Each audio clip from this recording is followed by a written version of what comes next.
Hi everyone, welcome back. Today I'm gonna do my first tag video. I actually asked you on Instagram what would you rather see, a goth tag video or a body mods video. Surprisingly enough, it was exactly 50-50, so I'm just gonna do both, and yeah.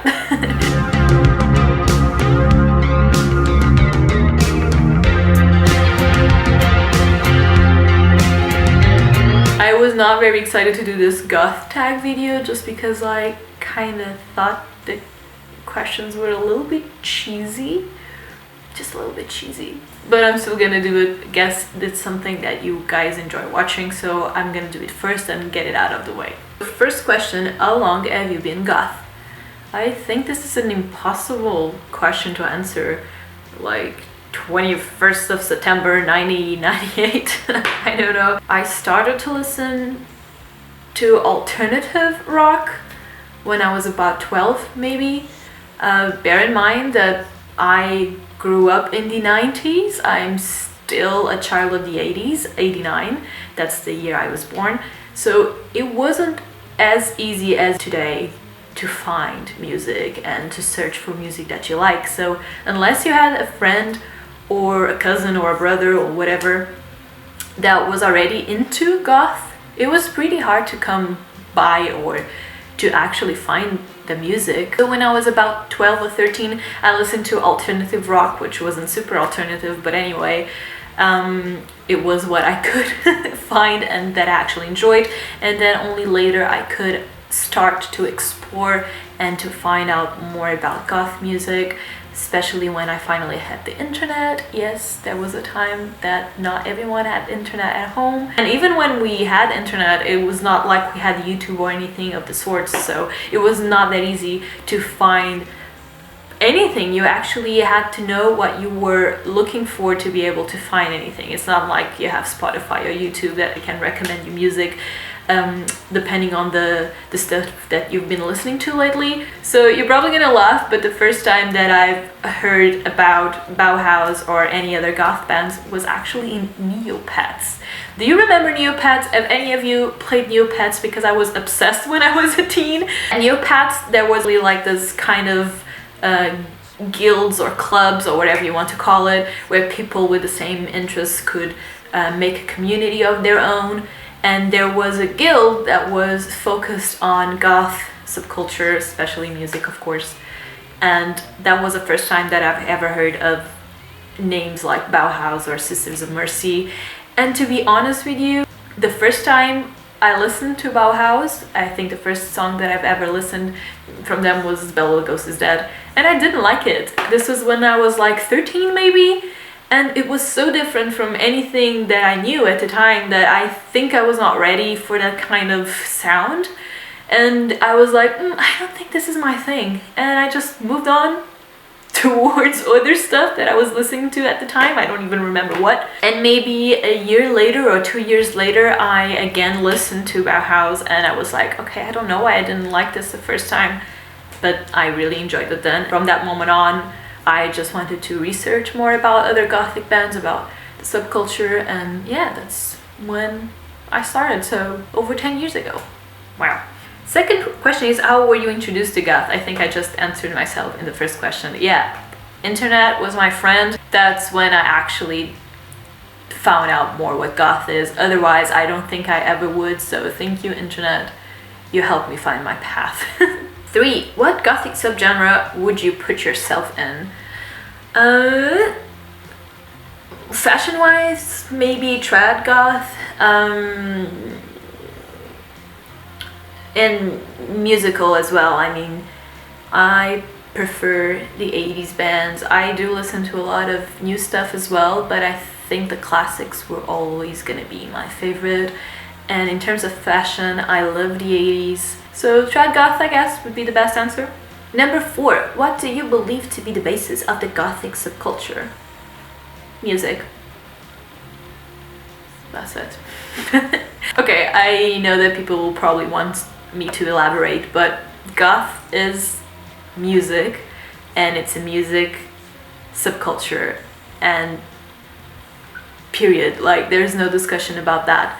However, when an art movement is so strong and has such a strong fan base like Goth does, it's completely natural that an art form, such as music in this case, will inspire other art forms, such as fashion. Fashion is an art form, makeup is an art form, books, movies, all of that. So it's completely natural for an art form to inspire other art forms. Art inspires art, that's how it is. So obviously the core of Goth is music, but of course from that art form that is music, other art forms will branch out of it, and that's totally okay. I don't think that's what's the core of Goth, that's what makes Goth, but it is a part of it. Like, it's no coincidence that I dress like this and I listen to Goth music. Obviously they are connected, because you can't deny that music does influence your life, that art influences your life.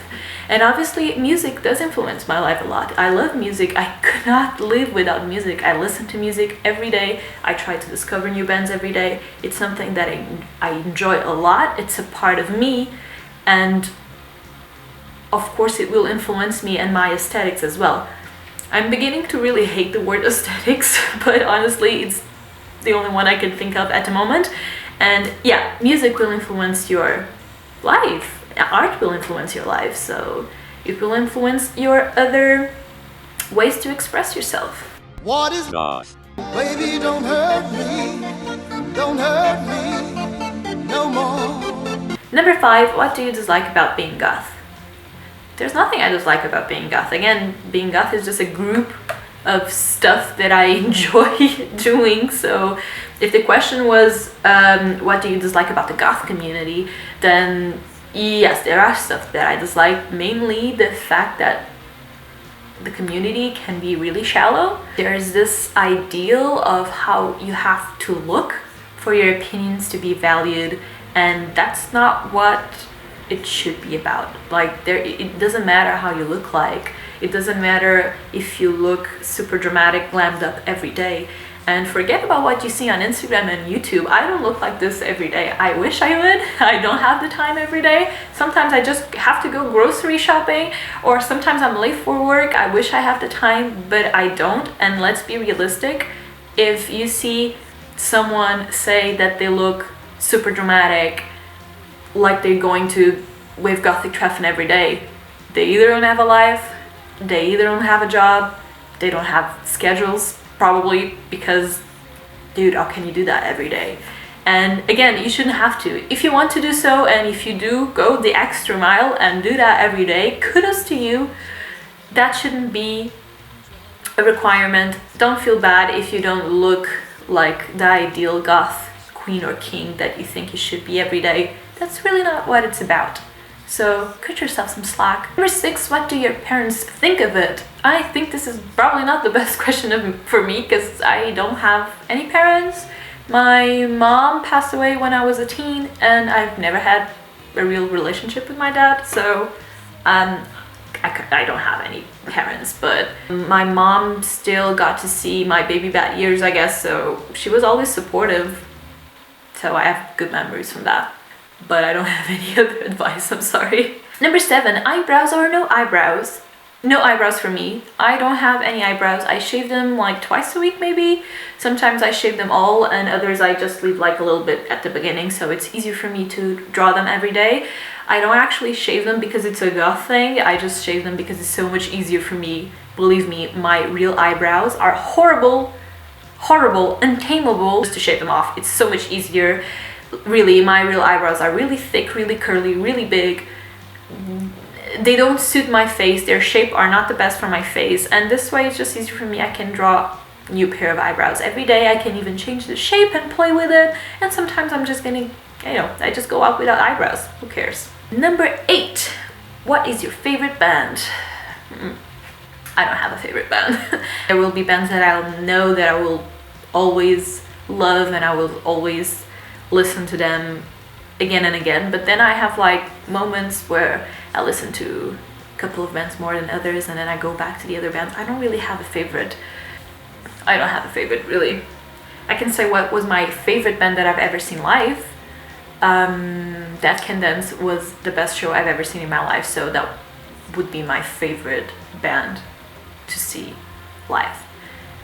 Really, the show brought tears to my eyes. Seriously, if you have the chance, check him out. 9. What's your opinion on Marilyn Manson?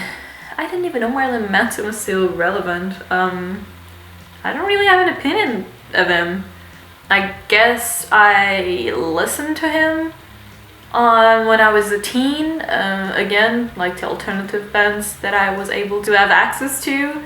But if this is a question about character, I have no clue. If this is a question about music, I have no idea about this current music. So I was never curious enough to listen to his new works. I don't know, I think I know 1 or 2 songs, but yeah, I have no opinion of him, honestly. 10. What were your baby bat days like? Like any other pre-adolescent. You think you know it all, you are annoying as hell, you should just shut up more often and listen to other people. You know, yeah, that was me as a baby bat. I'm pretty sure I was really cringy and I embarrassed myself a lot. Even though I didn't have a lot of people to talk to about music or anything like that, because I didn't know anyone else that had the same interests as me. Oh, and that was it. Well, it wasn't that bad, was it? I thought it was gonna be way worse and a lot more cringy-like, but yeah, okay, that was fun, I think. I really hope you guys enjoyed it. Let me know.